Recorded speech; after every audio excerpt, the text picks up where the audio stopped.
escuchar su palabra. Amén.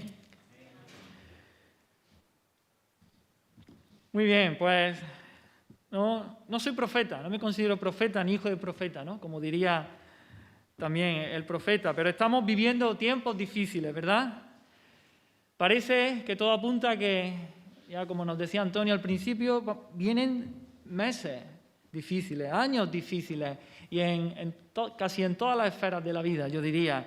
En lo económico parece que no son buenos tiempos, viene una recesión importante, crisis económica. En lo sanitario, la palabra es pandemia, o UCIs al borde del colapso. En lo social hay mucha confrontación, mucha tensión, ¿no? Discusiones. En lo político igual, enfrentamiento, posiciones irreconciliables. ¿Qué podemos decir en lo moral? El avance de la impiedad y la injusticia en nuestra sociedad, una cultura de la muerte, con la ampliación del aborto, la ley de eutanasia, la exaltación de toda clase de relaciones sexuales de todo tipo que Dios detesta y aborrece.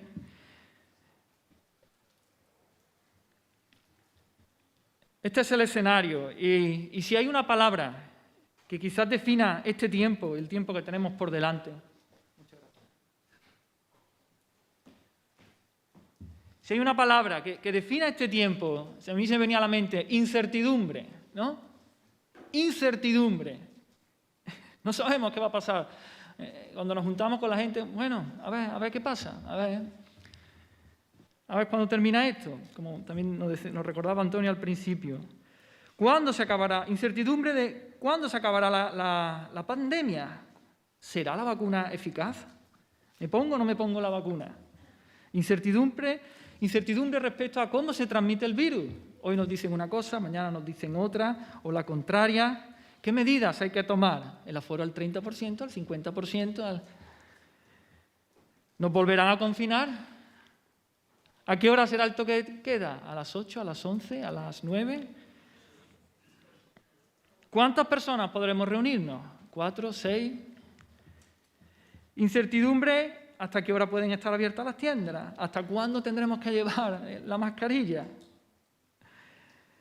Hay mucha incertidumbre. No sabemos qué va a pasar en los próximos meses y en los próximos años. Y esta incertidumbre nos puede llevar a la desesperanza o a la desesperación. No sé si os pasa, pero hay como ese ambiente.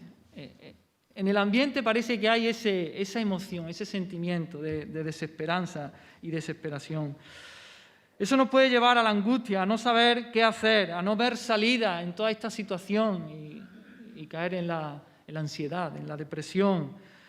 Todo esto nos puede hundir en un estado de tristeza o de apatía, de falta de ilusión, falta de ganas de vivir, de desaliento.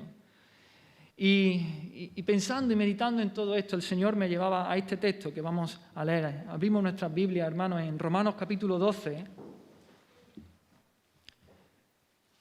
Romanos capítulo 12, versículos del 11 al 13.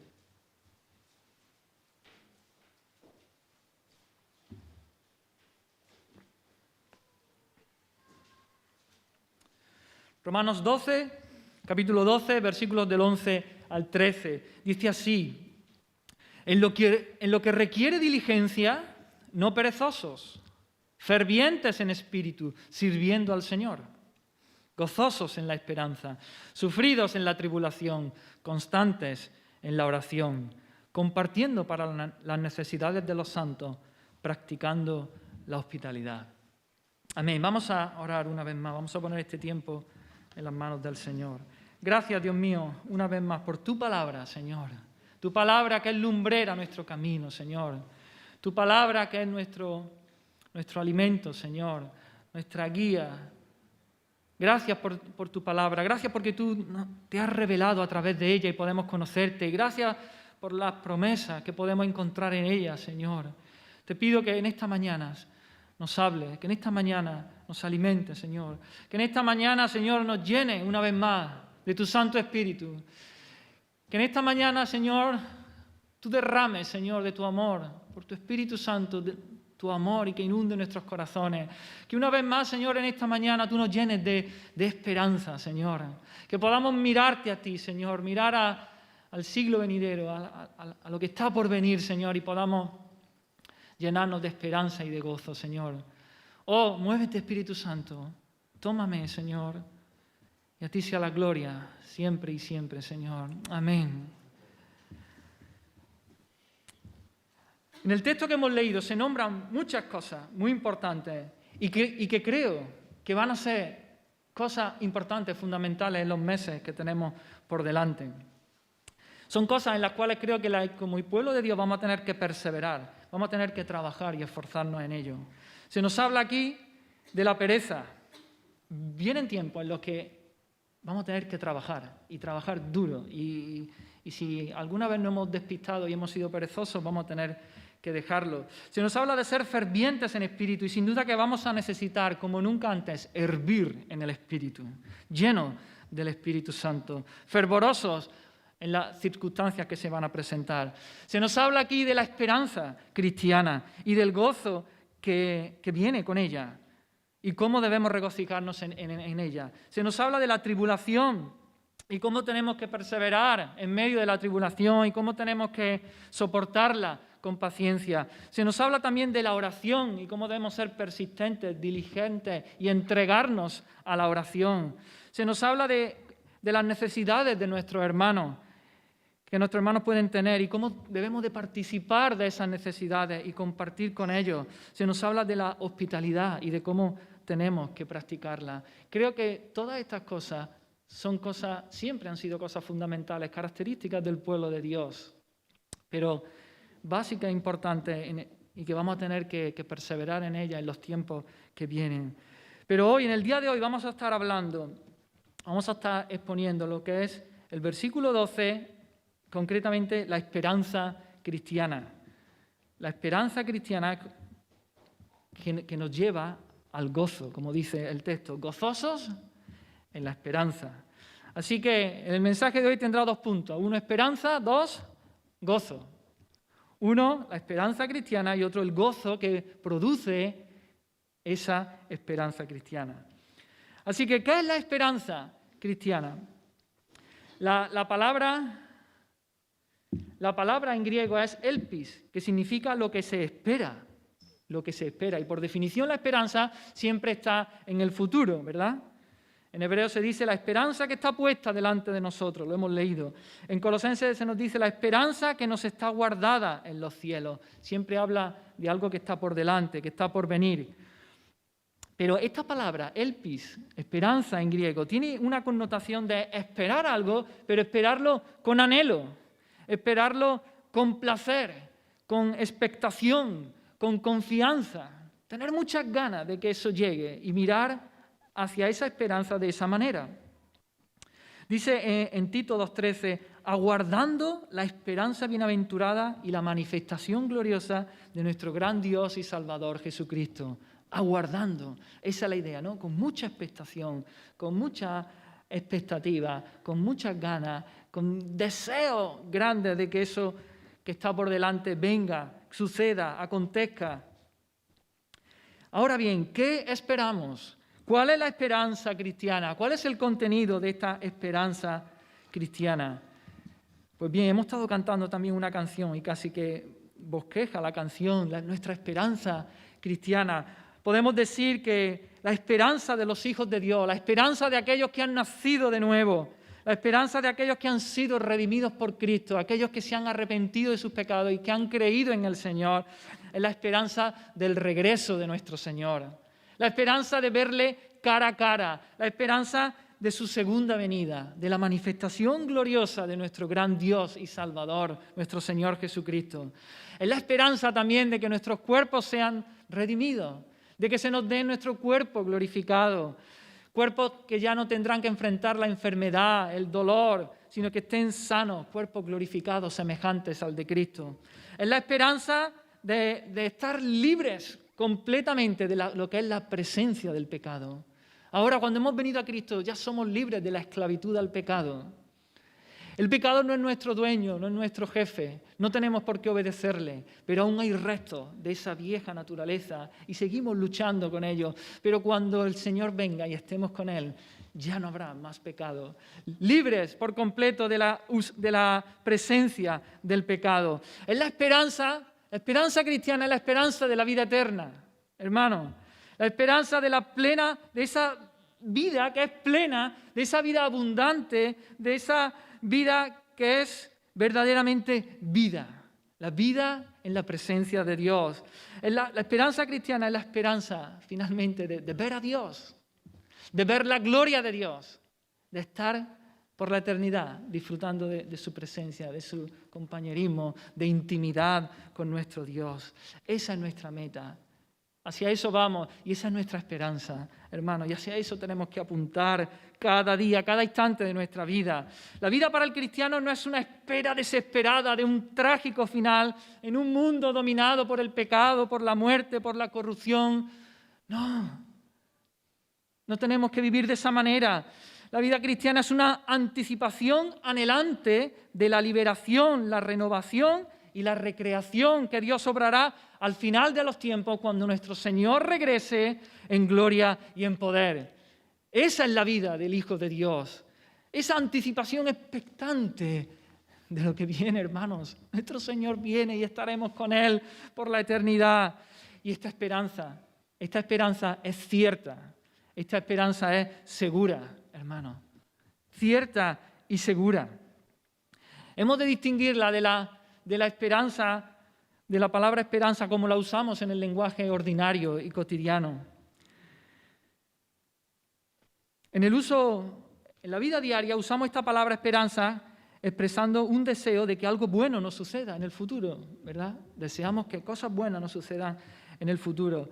Y a esto se le añade cierta creencia de que eso que esperamos de verdad pues llegue a suceder. La creencia de que eso va a acontecer. Pero no hay certeza. Hay pocas posibilidades de que suceda o hay incertidumbre. Depende de la situación. Por ejemplo, yo puedo decir, tengo la esperanza de que este año los jóvenes nos vayamos de acampada en Semana Santa, ¿verdad? Ya el año pasado no pudimos y me da a mí que va a ser que no. Pero tengo muchas ganas. Tengo la esperanza de que eso. Deseo, pero no tengo la certeza, no tengo la seguridad de que eso va a suceder, de que eso sea así. Expresamos incertidumbre cuando decimos esa expresión, tengo la esperanza. Ahora bien, esta no es la esperanza cristiana, esta no es la esperanza de que nos hablan las Escrituras, sino que la esperanza de la que nos habla la Biblia es una esperanza firme, segura, cierta. No incluye la posibilidad de puede que sí o puede que no. No, es certeza. Tenemos la garantía de que será así. Todas estas cosas que hemos dicho, de que el Señor viene, de que recibiremos cuerpo glorificado, de que no habrá más pecado, de que veremos la gloria de Dios, esto es sí, esto viene sí o sí, no puede que sí o puede que no. Esto es cierto y es seguro. ¿Por qué podemos tener esta seguridad? ¿En base a qué podemos tener esta certeza? La Biblia nos enseña también que es en base a las palabras de Dios, en base a las promesas que Dios ha dado.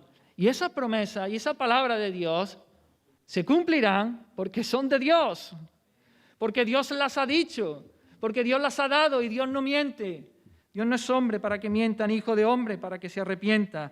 Así que está anclada en la palabra de Dios, en las promesas de Dios, en el carácter de Dios, en quién es Dios y también en Jesucristo, en su persona y en su obra redentora allí en la cruz del Calvario en favor nuestra. En Dios y su palabra, que es lo mismo, una fluye de la otra, y en Cristo y su obra, que también fluye una de la otra. Vamos a ver en Romanos 5.2. Romanos 5.2 es un texto muy conocido. Dice ahí, justificados pues por la fe, tenemos paz para con Dios por medio de nuestro Señor Jesucristo, por quien también tenemos entrada por la fe a esta gracia en la cual estamos firmes. Y nos gloriamos en la esperanza de la gloria de Dios. Fijaros, ahí dice, en la última parte del versículo, nos gloriamos en la esperanza de la gloria de Dios. Ahora bien, ¿por qué? ¿Por qué podemos gloriarnos? ¿Por qué podemos gozarnos en esa esperanza de la gloria de Dios? Bien, dice, versículo 1, porque hemos sido justificados por la fe. Porque Dios nos ha perdonado todos nuestros pecados.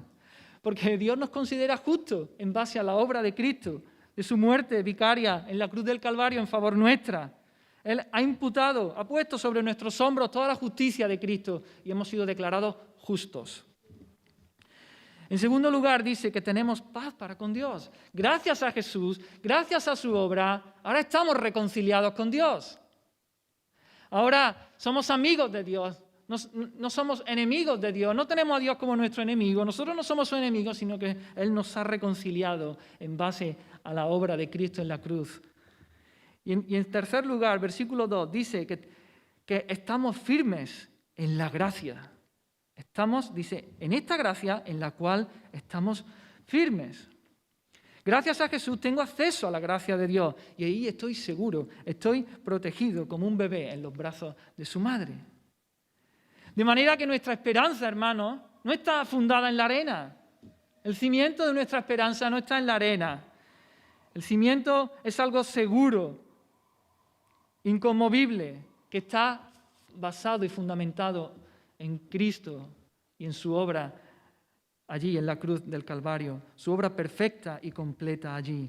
El autor de Hebreos también expresa la seguridad de esta esperanza. Dice, mantengamos firme sin fluctuar la profesión de nuestra esperanza. Y dice, porque fiel es el que prometió.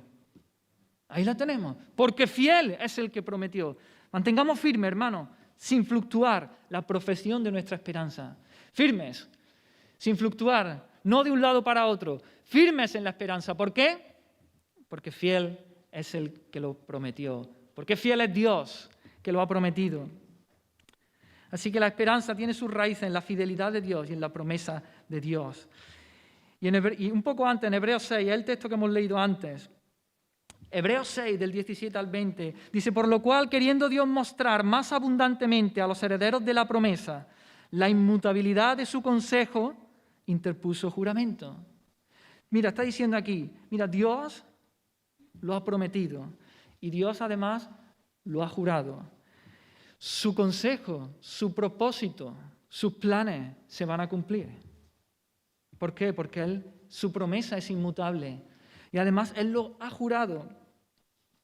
Él ha puesto su nombre, su honor. Él ha jurado por sí mismo, Dios ha jurado por sí mismo, por su nombre, de que Él va a cumplirlo. Dice, para que por dos cosas inmutables, en las cuales es imposible que Dios mienta, tengamos un fortísimo consuelo los que hemos acudido para asirnos de la esperanza puesta delante de nosotros, la cual tenemos como segura y firme ancla del alma. Esta esperanza es un ancla, dice, segura y firme. Como nos ha explicado nuestro hermano Antonio, el ancla se echa, el barco echa el ancla y el ancla cae al suelo del mar y ahí no se mueve.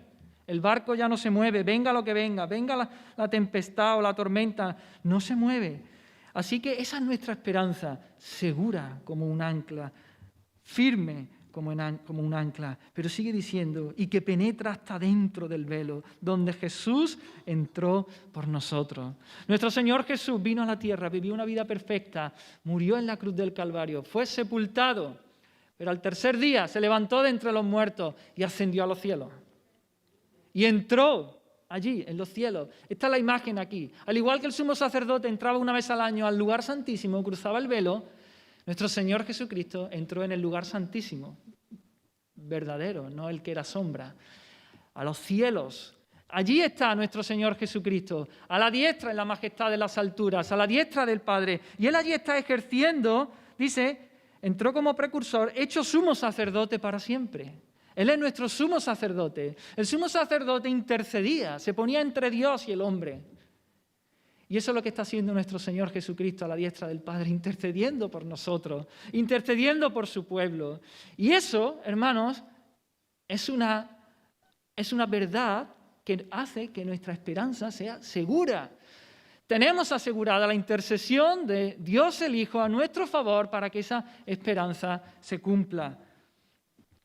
Así que son tantas cosas en las que está fundada nuestra esperanza. Es cierta y segura, hermano. Medita en esto, piensa en esto una y otra vez. Que se ensanche tu esperanza. Igual que llena tus pulmones, medita, lee, piensa en estas cosas, que se ensanche tu esperanza y mira a estas cosas. Las Escrituras nos muestran que la esperanza cristiana no es solo un deseo de que suceda algo bueno en el futuro, sino que es una expectativa confiada que implica certeza y seguridad.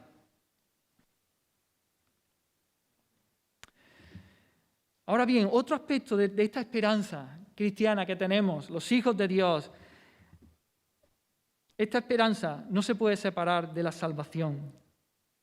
Fijaros, en Efesios 2 se nos dice Pablo a los Efesios, en aquel tiempo, antes de vuestra conversión, en aquel tiempo estabais sin Cristo, alejados de la ciudadanía de Israel y ajenos a los pactos de la promesa, sin esperanza y sin Dios en el mundo. Fijaros, estar sin Cristo y estar sin Dios es estar sin esperanza. Es lo que está diciendo aquí Pablo. Está fuera del pacto de la promesa, sin Cristo, sin Dios, por lo tanto, sin esperanza. El incrédulo está sin esperanza alguna. Toda su esperanza está en el aquí, en el ahora, en las cosas de aquí.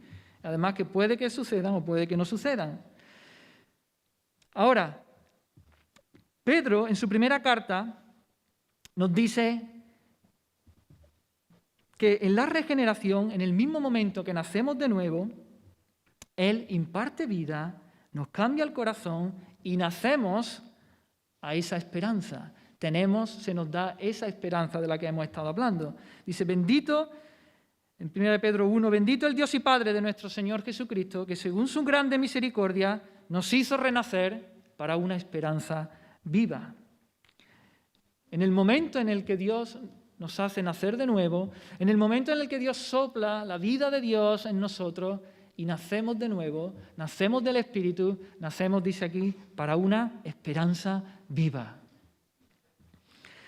Y sigue diciendo, para una herencia incorruptible, incontaminada, inmarcesible, que está reservada para nosotros en los cielos. Así que nuestra salvación fue planeada en la eternidad pasada. Dios eligió a un pueblo en la eternidad pasada. Ahora, en el presente, Dios los llama por medio de la predicación del Evangelio. El Espíritu Santo obra ese nuevo nacimiento en nosotros. Y nosotros venimos a Cristo, nos arrepentimos y creemos y nacemos para esa esperanza. Ahora, la esperanza también nos habla de una consumación futura, ¿no? Y a partir de que venimos a Cristo, empezamos a andar y a caminar en los caminos del Señor y el Señor nos empieza a santificar, empezamos a crecer a la imagen de Cristo, a ser más como Cristo, a ir desechando la vieja naturaleza y desechando todos esos deseos pecaminosos que antes teníamos. Pero nuestra salvación no se consumará hasta el final, hasta cuando el Señor venga, como antes hemos dicho, y elimine la presencia del pecado y recibamos un cuerpo glorificado. Ya no habrá más muerte, no más pecado, no más dolor. Ahí nuestra salvación se completará finalmente. Así que la esperanza también es esa esperanza en esa salvación final, completa y terminada. Podemos decir que la salvación es pasada, ¿no? El Señor me salvó hace 15 años. La salvación también podemos decir que es presente, el Señor nos está salvando por medio de nuestra santificación, Él va quitando y va haciéndonos más como Cristo. Y la salvación podemos decir que también es algo futuro, porque no estará cabal, no estará completa totalmente hasta que el Señor venga y nosotros estemos con Él. Por eso Pablo puede decir, en esperanza fuimos salvos, en esperanza fuimos salvos. La salvación no se nos entrega completa en un solo paquete, no nos llega en bloque. No recibimos todos los beneficios de nuestra salvación en el momento de nuestra conversión, sino que viene a nosotros como una promesa más de porvenir. No disfrutamos de todos los beneficios de la salvación. Todavía restan por culminar el proceso de santificación en el que vamos creciendo, así como más plenamente cuando muramos o cuando el Señor venga, nuestra glorificación, cuando se nos den nuevos cuerpos en los que cuando estemos con el Señor. Ahora bien, esto, como supongo que todos sabréis aquí, o la mayoría, esto no es fácil, esto requiere lucha. La lucha por la esperanza, yo lo llamo aquí la batalla por la esperanza. Vivimos en un mundo caído, lleno de dolor, de enfermedad, de problemas, de cosas desagradables que nos empujan, nos tiran y nos llevan a que desesperemos. Así que es una batalla y una lucha en la que hay que entrar. La vida cristiana, desde el momento que tú vienes a Cristo, sabemos que es lucha, batalla, pelea. Jesús dijo, el que persevere hasta el fin, este será salvo. Y hemos leído en Hebreos 6, dice, no, este no lo hemos leído, este está antes, en los versículos de antes. Deseamos que cada uno de vosotros muestre la misma solicitud hasta el fin para plena certeza de la esperanza. Mantengamos firme sin fluctuar la profesión de nuestra esperanza. Esto sí lo hemos leído antes, porque fiel es el que lo prometió. Pero ahora el énfasis que quiero hacer es que mantengamos firme sin fluctuar la profesión de nuestra esperanza. Y en Colosenses dice, si en verdad permanecéis fundados y firmes en la fe y sin moveros de la esperanza del Evangelio que habéis oído. Debemos de permanecer fundados, firmes en la fe, sin movernos de esa esperanza. Así que no es fácil, hay lucha, hay pelea, pero hay victoria. Y es una pelea que tenemos que hacer el Hijo de Dios para no vivir la vida arrastrando los pies, para no vivir con semblantes lúgubres, ¿no? Hay tristeza y puede haber momentos de tristeza, pero el semblante, el tono de tu cara del Hijo de Dios es de esperanza y de gozo, por tanto. Así que la única manera que el Hijo de Dios puede pelear y ganar esta batalla para mantener firme la seguridad de nuestra esperanza es la palabra de Dios. El Señor nos ha dado la espada del Espíritu, ¿no? Como dice Pablo, la espada del Espíritu, la palabra de Dios, y es el arma que tenemos para luchar por esa batalla, por la esperanza. Todos los días, es una batalla, es una lucha que hay que hacer todos los días, hermanos. No hay tregua. En esta batalla no hay tregua. Cada día debemos de acudir a nuestro Señor y a las Escrituras. Romanos 15:4, ese también, si lo podéis poner. Romanos 15:4 dice, porque las cosas que se escribieron antes, y el versículo anterior cita a un salmo, es decir, toda la Escritura, toda la Biblia, Antiguo y Nuevo Testamento, las cosas que se escribieron antes para nuestra enseñanza se escribieron, a fin de que por la paciencia y la consolación de las Escrituras tengamos esperanza. 3 cosas que quiero destacar aquí. La primera dice que Dios nos ha dado las Escrituras para que las aprendamos. Dice, para nuestra enseñanza, para que las Escrituras nos enseñen, para que seamos instruidos en las Escrituras. Así que debemos estar dispuestos, hermanos. Tenemos que aprender las Escrituras. Tenemos que estudiar las Escrituras, ¿no? Como decíamos de chiquitillos, a empollar la Escritura, ¿no? A hincar codo.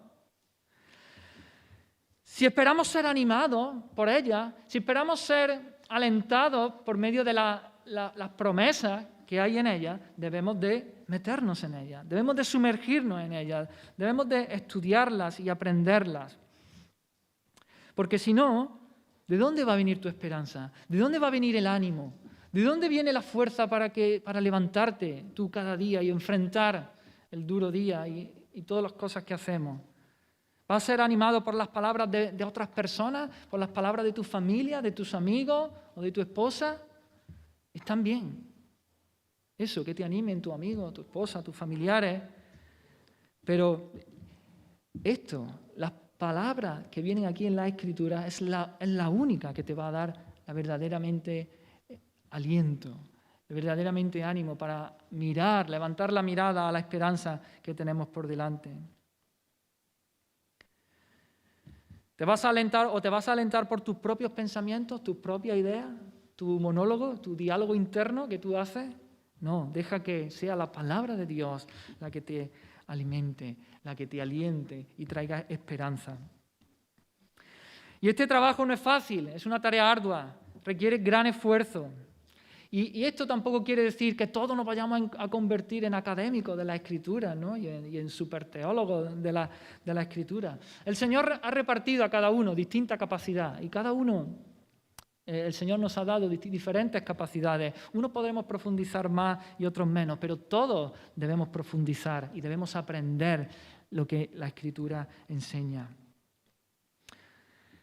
El creyente debe esforzarse en aprender la Escritura, en instruirse en ella y no solo en leerla por encima, hermanos. No solamente de pasada, no solamente una lectura superficial. La batalla por la certeza de la esperanza se gana profundizando en las verdades contenidas en la Escritura, anclando tu vida en esas verdades, echando raíces ahí. Y para eso se necesita lectura, meditación, tiempo, memorización, estudio de la palabra, todo ello regado, claro, con la oración. Es que, para mí, es lo mismo, ¿no? Oramos las Escrituras, leemos, las estudiamos, las memorizamos en un espíritu de oración, hablando con Dios y en ese ambiente.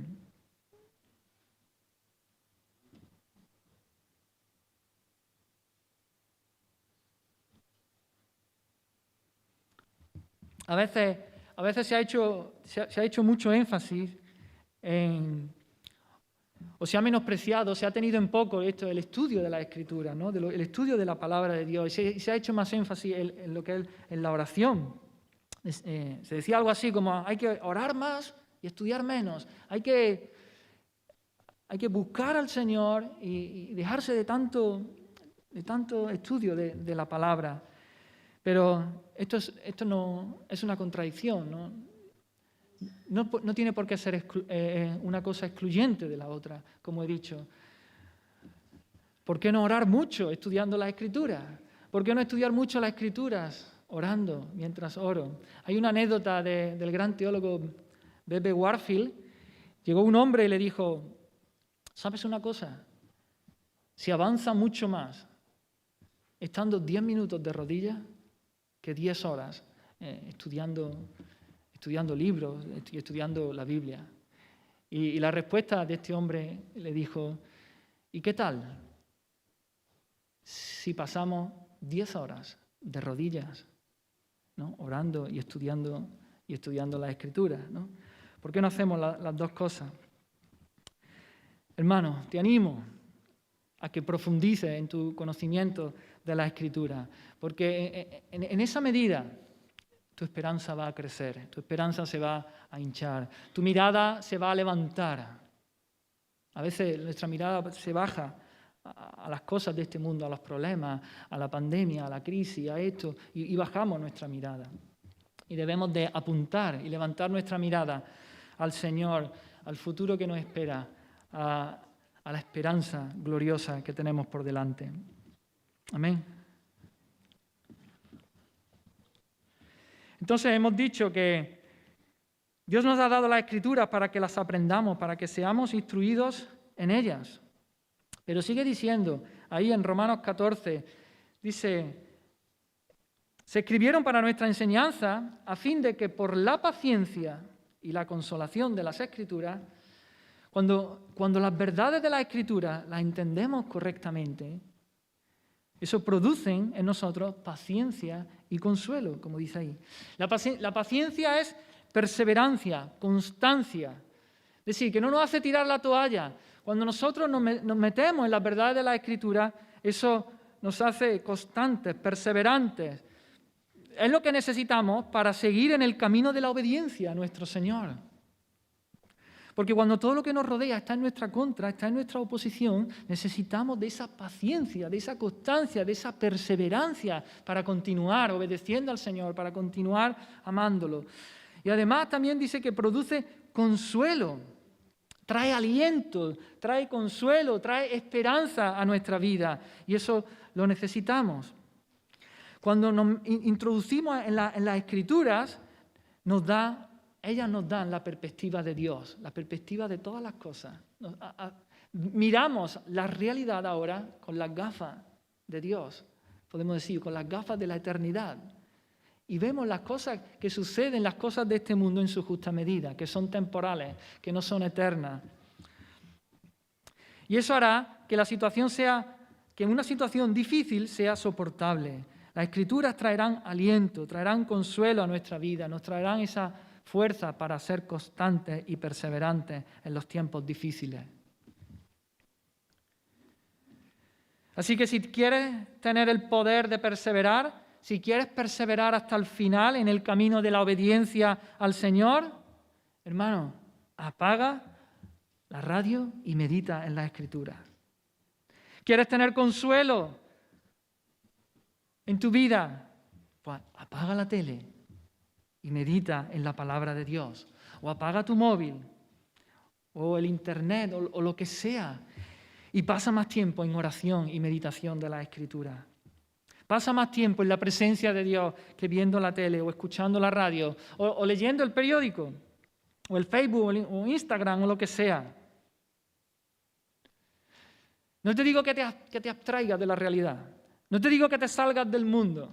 No te digo que ignores lo que está sucediendo en el mundo. No. Estamos aquí en el mundo. Estamos viviendo aquí en medio de esta sociedad. Mira el telediario en la tele, pero acude a la Escritura. Escucha las noticias de la radio, poco, no mucho, y medita más en la palabra de Dios. Cuando te llenas más de las noticias del telediario que de la palabra de Dios, empieza la desesperanza. Nuestra mirada empieza a bajar. Medita más en la palabra de Dios. Lee el periódico, sí. Estate informado de lo que pasa a tu alrededor, pero luego acude a la Biblia. Empápate de ella, empápate de las verdades que hay ahí, de las promesas de Dios y llénate de esperanza. Y viviremos y andaremos en medio de este mundo con un montón de problemas y de enfermedades y de lo que sea. Pero andaremos llenos de esperanza, con nuestra mirada puesta en la ciudad celestial, con la ciudad puesta en nuestro Dios, en la segunda venida de nuestro Señor, esperándolo, anhelantes y fervientes. Así que hemos dicho, estamos ahí en Romanos 15, ¿no? Dios nos ha dado las Escrituras para que aprendamos, para que las aprendamos, para que seamos instruidos en ellas.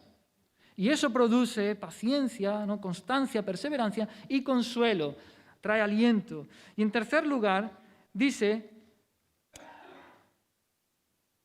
el texto, para que a fin de por la paciencia y la consolación de la Escritura tengamos esperanza. La consecuencia final es que tengamos esperanza. Ese es el objetivo. El objetivo de la Escritura es sostener nuestra esperanza. Acudimos a la Biblia.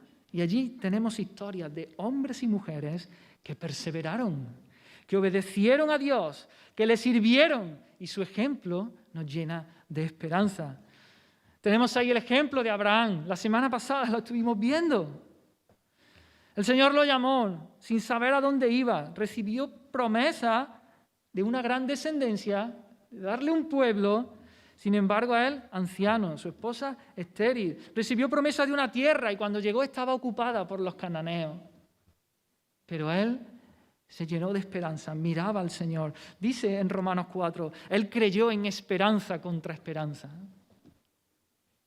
No se debilitó en la fe al considerar su cuerpo, que estaba ya como muerto, siendo de casi 100 años, o la esterilidad de la matriz de Sara. Tampoco dudó en incredulidad de la promesa de Dios, sino que se fortaleció en fe, dando gloria a Dios, plenamente convencido de que era también poderoso para hacer todo lo que había prometido. Como decía Antonio, cada palabra aquí.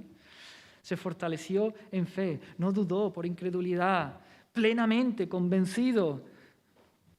de que Dios es poderoso para cumplir lo que había prometido. Por la fe Abraham obedeció, siendo llamado obedeció para salir al lugar que había de recibir como herencia y salió sin saber a dónde iba. Y por la fe habitó como extranjero en la tierra prometida, morando en tiendas, no echando sus raíces allí en la tierra, sino morando en tierra. Dice, porque esperaba la ciudad que tiene fundamentos, cuyo arquitecto y constructor es Dios. Abraham sabía que su herencia no era ese trozo de tierra, era Dios, era la ciudad de Dios. Historias como la de José, historias como la de David, Eliseo, Elías, mujeres como Esther, como Ruth, nos retan y nos llenan de esperanza, porque aunque sufrieron mucho, pasaron dificultades, pero su mirada estaba puesta en el Señor. Y aquí hay constancia de que Dios fue su recompensa y Dios nos las dará. Dios no miente y nos dará la recompensa. Moisés dice que por la fe, en Hebreos también dice que por la fe Moisés rehusó llamarse hijo de la hija de Faraón, teniendo por mayores riquezas el vituperio de Cristo que los tesoros de los egipcios. ¿Por qué? Dice, porque tenía puesta la mirada en el galardón. Moisés no miraba los tesoros de los egipcios, no miraba la gloria de los egipcios, porque él fue criado en el palacio de Faraón. Recordad, la hija de Faraón lo adoptó. Él tenía la mirada puesta en el galardón. Por la fe dejó Egipto. Dice, porque se sostuvo. ¿Cómo se sostuvo? Como viendo al invisible. Hermano, la mirada en el galardón. ¿Cómo vas a sostener tu vida? Viendo al invisible, mirando a Dios y llenándote de esperanza. Las Escrituras están llenas de palabras que nos dan aliento. Están llenas de promesas de Dios que nos hacen creer en esperanza y sostener esa esperanza y mantenerla. El Señor dice, no temas porque yo estoy contigo, no desmayes porque yo soy tu Dios que te esfuerzo, siempre te ayudaré, siempre te sustentaré con la diestra de mi justicia. El Señor dice que Dios es nuestro amparo y nuestra fortaleza, nuestro pronto auxilio en las tribulaciones. Por tanto no temeremos aunque la tierra sea removida y se traspasen los montes al corazón del mar. La Biblia dice que los que esperan en el Señor tendrán nuevas fuerzas. Necesitas eso cada día para avanzar. Levantarán alas como las águilas, correrán y no se cansarán, caminarán y no se fatigarán. Las Escrituras nos dicen, no temas ni desmayes, porque Jehová tu Dios estará contigo donde quiera que vayas. La Biblia nos dice que torre fuerte es el nombre del Señor y que a Él correrá el justo y será levantado. Las Escrituras dicen, me tomaste de la mano derecha y me has guiado según tu consejo y después me recibirás en gloria. Y así podríamos seguir. Y el que ha comenzado en vosotros la buena obra, la perfeccionará hasta el día de Jesucristo, hasta que el Señor venga. Él nos va a seguir perfeccionando. Es la esperanza, hermano, la que nos hace seguir adelante en medio de este mundo de desesperanza. En este mundo donde todo es incertidumbre, temor, miedo, es la esperanza de la que hemos estado hablando la que nos sostiene en los momentos difíciles. La vida en este mundo es un peregrinar difícil, lleno de pruebas, de obstáculos, lleno de frustración, de sinsabores, dolor, enfermedad.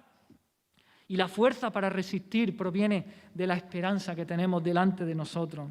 Y la esperanza que tenemos delante de nosotros nos viene y nos sostiene por medio de las Escrituras, hermanos. Así que, una vez más, te animo. Hermanos, cojamos, agarremos nuestra Biblia cada día, agarra la Biblia, léela, medítala, apréndela y ora, busca al Señor, ten comunión con el Señor, ten comunión con el Espíritu Santo que mora en ti y llénate de esperanza.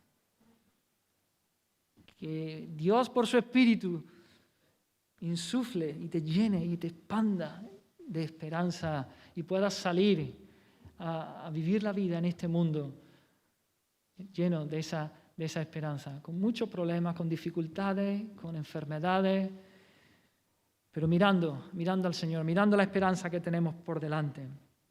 Ahora bien, ¿qué produce esa esperanza?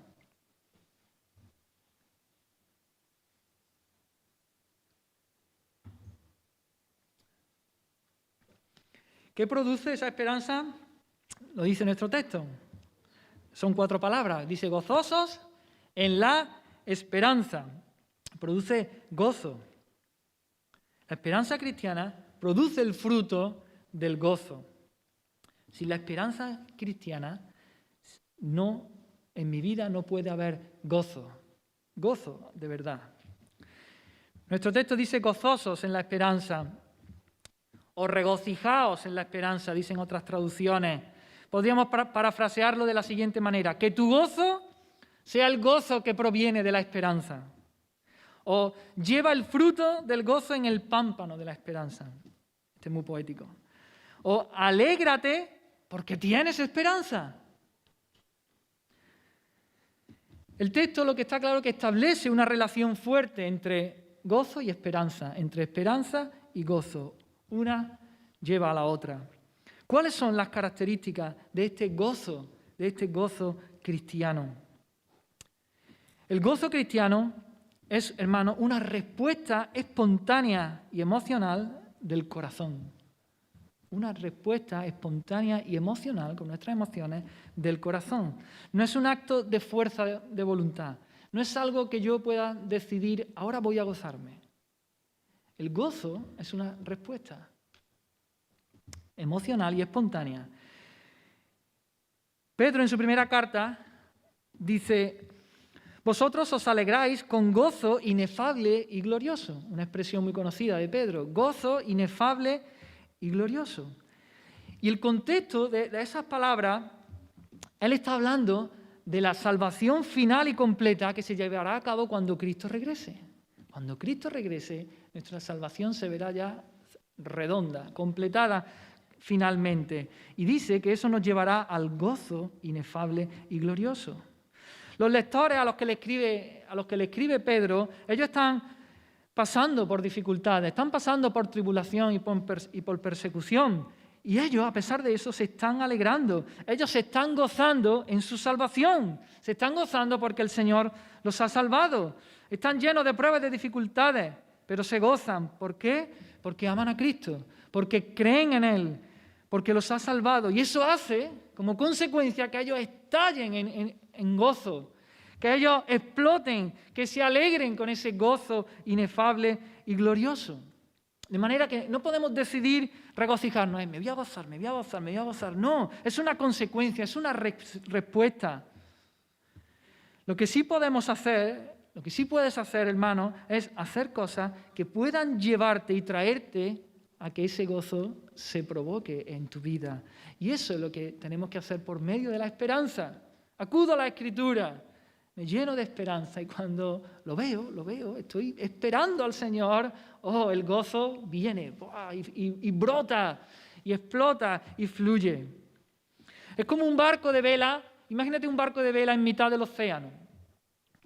Ese barco no puede hacer que el viento sople. Ese barco está allí a merced de que el viento sople. Pero ¿qué sí puede hacer el barco? El barco puede izar sus velas, extender sus velas, para que cuando el viento sople, pues el viento dé en sus velas y lo lleve hasta el lugar deseado, lo impulse hacia donde el barco quiere ir. Así, nosotros no podemos provocar el gozo, pero sí podemos izar nuestras velas, hermanos, acudir a la Escritura, meditar en las verdades, proclamar las promesas del Señor, mirar al futuro, a la esperanza cierta y segura, y eso provocará una respuesta espontánea. Eso hará que saltemos de gozo. Provocará que el gozo venga a nuestra vida y nos gozaremos. Así que hemos dicho que el gozo es una respuesta espontánea y emocional del corazón, ¿no? Que viene de verdades, de promesas en las que creemos, en las que meditamos. Y eso hace que brote el gozo. El gozo cristiano también, en segundo lugar, es un gozo. O sea, eso sí, es un gozo profundo y fuerte. No es un gozo superficial o frágil, endeble, no. Solemos hacer esta distinción de entre gozo y alegría, ¿no? Normalmente decimos que la alegría es algo más superficial, más frágil, porque depende de las circunstancias. Cuando las circunstancias cambian, pues ya se va la alegría. O cuando mis sentimientos no son los correctos, pues ya se va la alegría. ¿Sí? Y Y normalmente hablamos del gozo como algo más profundo, más firme, que a pesar de las circunstancias podemos tenerlo, podemos gozarnos. Y así es el gozo cristiano, es un gozo profundo y fuerte. La Biblia describe el gozo que viene de Dios, floreciendo en medio del dolor y en medio del sufrimiento. Son versículos impresionantes estos. Cada vez que yo los leo, me emociono. Dice en Romanos 5, dice Pablo, nos gloriamos en las tribulaciones. Se goza, dice, nos gozamos en las tribulaciones. Porque al final de esta cadena, dice, produce esperanza. Otro texto en 1 Tesalonicenses dice que estos hermanos recibieron la palabra en medio de gran tribulación con gozo del Espíritu Santo. Impresionante. Gran tribulación. No es que el vecino no le hable, no es que han hablado mal de él en el trabajo, no. Gran tribulación, dice. Y lo recibieron la palabra con gozo del Espíritu Santo. Dice en 2 Corintios 8, dice, en grande prueba de tribulación, se amontonan las palabras, la abundancia de su gozo, la prueba era grande y la tribulación, pero su gozo era abundante. ¡Oh! Eso es un milagro. Eso es un milagro que solamente Dios puede hacer por el Espíritu. La abundancia de su gozo y su profunda pobreza abundaron en riqueza de su generosidad. Ahí vemos otro contraste, pobreza profunda y riqueza de su generosidad. Otro milagro. Pero el énfasis que quiero hacer, que el gozo cristiano, el gozo que viene del Espíritu, el gozo que viene de Dios, es un gozo que florece aún en medio de las pruebas, de las tribulaciones, en medio de la enfermedad, en medio de la pandemia, en medio de lo que sea, de cualquier circunstancia difícil. El gozo, ese gozo profundo y firme, florece en medio de los momentos difíciles. Es un gozo muy peculiar que en medio del dolor o de la aflicción florece. Pablo dice también en 2 Corintios 6, dice, como entristecidos, mas siempre gozosos. Podemos estar tristes, pero gozosos, las dos cosas, ¿no? Eso también se ilustra muy bien, ¿no? en un funeral de un hijo de Dios, ¿verdad? Hay tristeza, hay separación, ¿no? Se muere tu padre, tu madre, algún hermano y dice, ya no lo voy a ver más, ¿no? Lo echas de menos. Entra, vive en la misma casa, entra a la habitación, aquí estaba él, y hay tristeza. Pero en medio de esa tristeza hay gozo, hay un gozo profundo, grande. La tristeza que sentimos es superficial porque dura un tiempo, unos días, unos meses, un año. Pero el gozo ese, el gozo de saber que está con el Señor, el gozo de saber que no es una despedida para siempre, sino que nos volveremos a ver. Así que aquí dice Pablo, como entristecidos, mas siempre gozosos. En tercer lugar, el gozo cristiano es espiritual, no es un gozo natural. Y esto lo hace diferente de todos los demás gozos. Cuando decimos que es espiritual, decimos que viene del Espíritu Santo, que tiene el carácter del Espíritu Santo.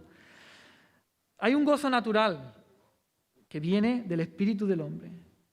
Pero este gozo del que estamos hablando es un gozo que viene del Espíritu Santo, que se produce bajo la influencia del Espíritu de Dios. Como dice Gálatas 5, dice, el fruto del Espíritu es, dice, amor y gozo, y paz, paciencia, benignidad.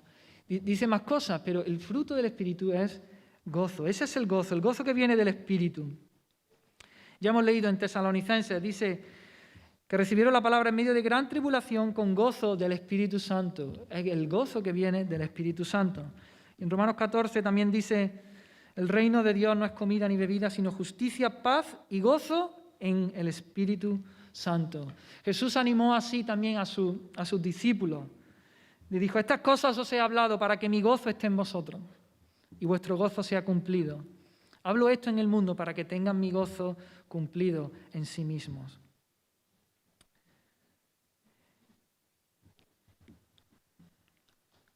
Así que el gozo cristiano no es un mero producto del espíritu humano. en respuesta a circunstancias favorables o a circunstancias agradables, sino que es el fruto que viene del Espíritu de Dios. Es el gozo mismo de Cristo cumplido en nosotros. Pero también tenemos que decir que hay un gozo falso, un gozo que podemos ser engañados en discernirlo, en distinguirlo. Hay un gozo natural que no viene del Espíritu, pero que se goza en cosas espirituales. Es un gozo natural que no viene del Espíritu, pero que se goza en cosas espirituales. Y lo podemos llegar a confundir. En la parábola de los terrenos que Jesús dice que una parte de la semilla cayó entre pedregales o entre piedras. Y Jesús dijo allí, este es el que oye la palabra y al momento la recibe con gozo. Oye la palabra de Dios, oye el Evangelio, algo espiritual, y la recibe con gozo. Podemos decir, es el gozo del Espíritu. Ha escuchado el Evangelio, ha escuchado la palabra de Dios y la recibe con gozo. Pero no es así, porque sigue diciendo, pero no tiene raíz en sí, sino que es de corta duración. Pues al venir la aflicción o la persecución por causa de la palabra, luego tropieza. Cuando llega la aflicción, cuando llega la persecución, se va el gozo. Sin embargo, antes hemos dicho que el gozo de Dios, que el gozo del cristiano florece y se expande y estalla aún en medio de la dificultad, en medio de los problemas y de la tribulación y de la persecución. Este tipo de gozo del que vemos aquí en la parábola, que se desvanece cuando viene la persecución, es un gozo superficial y frágil también. ¿Por qué? Porque su gozo no estaba en Dios, su gozo no estaba en la palabra o en el Evangelio que estaba escuchando. Su gozo estaría en ciertos beneficios, ciertos consuelos que podemos encontrar en Dios o en el Evangelio. Aquí puede haber personas que vengan cada domingo a escuchar la palabra de Dios, a escuchar el Evangelio y salen con un gozo y que no sea un gozo que viene del Espíritu, que sea un gozo superficial y frágil. Te animo a que examines tu vida. ¿Qué pasa cuando vienen los problemas, las dificultades, la enfermedad? ¿Te ocurre, como dice aquí, que se esfuma, se va cuando vienen los problemas? ¿O es un gozo que, a pesar de todas las dificultades y problemas, es un gozo que está ahí y que florece, porque no depende de las circunstancias, porque no es frágil, porque es un gozo profundo, es un gozo fuerte, es un gozo espiritual que viene del Espíritu Santo?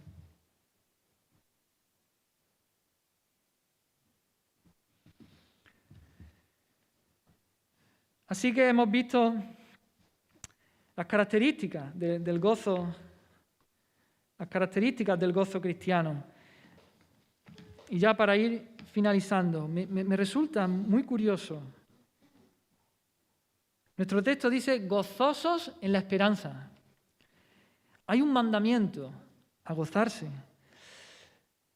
El verbo aquí no es un imperativo, es un participio, pero la idea, lo que intenta expresar es como una orden, es como si fuera imperativo. Se le está ordenando a los lectores a gozarse en la esperanza. Gozosos en la esperanza, que os gocéis en la esperanza. ¿Se nos puede ordenar eso? ¿Se nos puede ordenar que nos gocemos?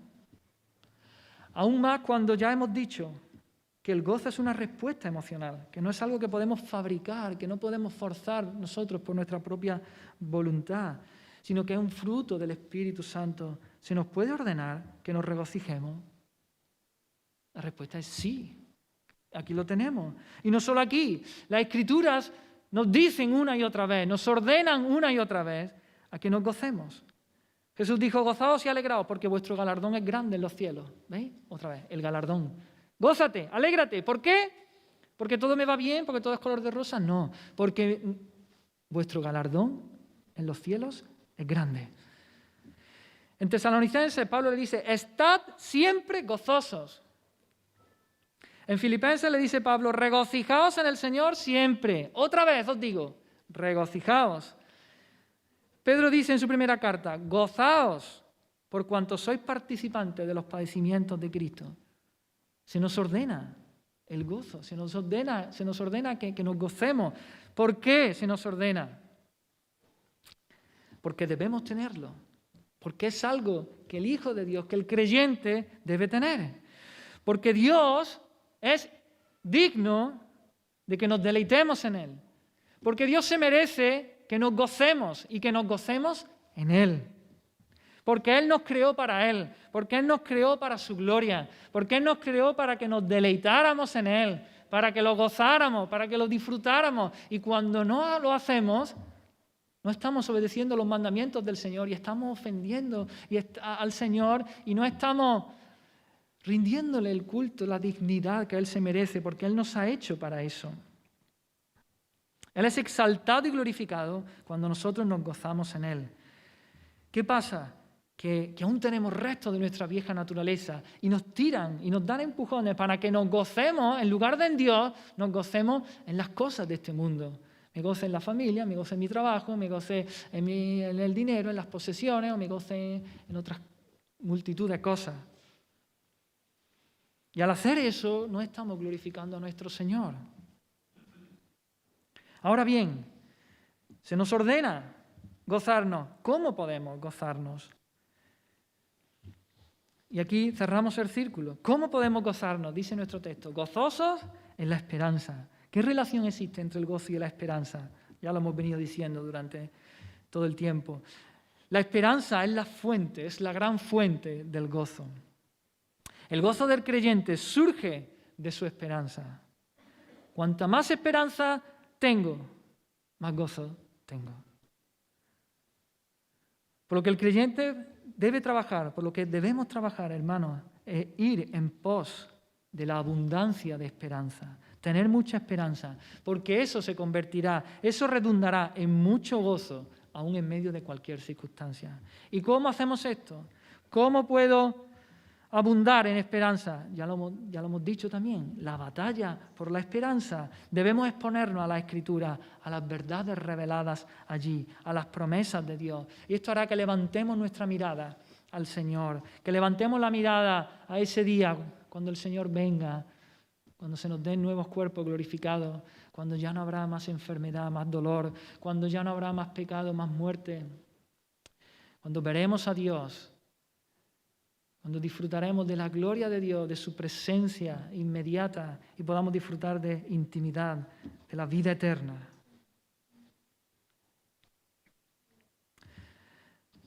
Así que si tú estás aquí y estás sin esperanza, estás sin Cristo, sin Dios, yo te digo, ven al Señor Jesucristo. Cree en el Señor Jesucristo. Si tú estás sin esperanza, ven al Señor. Jesucristo vivió una vida perfecta. Jesucristo vivió como un hombre tiene que vivir, obedeciendo a Dios, amando a Dios, como tú y yo no vivimos. Y sin embargo murió en la cruz, como el peor de los pecadores, porque Él estaba cargando el pecado de aquellos que se acercan, que van a Cristo. Él estaba cargando con nuestros pecados para que nosotros pudiéramos tener vida. Él recibió el castigo y nosotros pudiéramos tener vida. Pero Él no se quedó ahí en la muerte, resucitó al tercer día, ascendió a los cielos y ahora está a la diestra del Padre. ¿Crees esto? Si crees esto, hay esperanza para ti. Ven llorando tu pecado. Si tú estás aquí sin Cristo, sin Dios, ven llorando tu pecado, doliéndote, arrepentido de tu pecado y aférrate, como escuchamos al principio también, para asirse, agárrate, aférrate a Cristo. Solo Él puede salvarte, solo Él puede darte la esperanza. Solo en Él está la esperanza. Fuera de Él no hay esperanza, fuera de Él no hay gozo verdadero y profundo. Y si tú estás aquí, hermano mío, y te ves falto de esperanza, te ves sin esperanza, te ves que llevas a lo mejor una racha, una época que vas arrastrando los pies, que te ha invadido el ambiente. Hay un ambiente de eso, de tristeza, de desesperanza, de incertidumbre, y te has dejado llevar por ese ambiente y te has te ha conseguido calar y te ha empapado. Te digo, ven a Cristo también, arrepiéntete de eso, pídele perdón al Señor y empieza la batalla por la esperanza. Empápate, acude a la Escritura, acude al Señor. Cada día empieza a leer la Escritura, empieza a meditar en ella, a memorizarla, a profundizar y deja que se inflame dentro de ti esa esperanza y que eso salte en gozo y que eso te lleve al gozo. Porque ese es el fruto del Espíritu, porque esa es la vida cristiana, esa es la vida cristiana normal. Gozo, entristecidos como entristecidos, pero siempre gozosos. En medio de pruebas y de tribulaciones, pero siempre con esperanza, siempre llenos de gozo.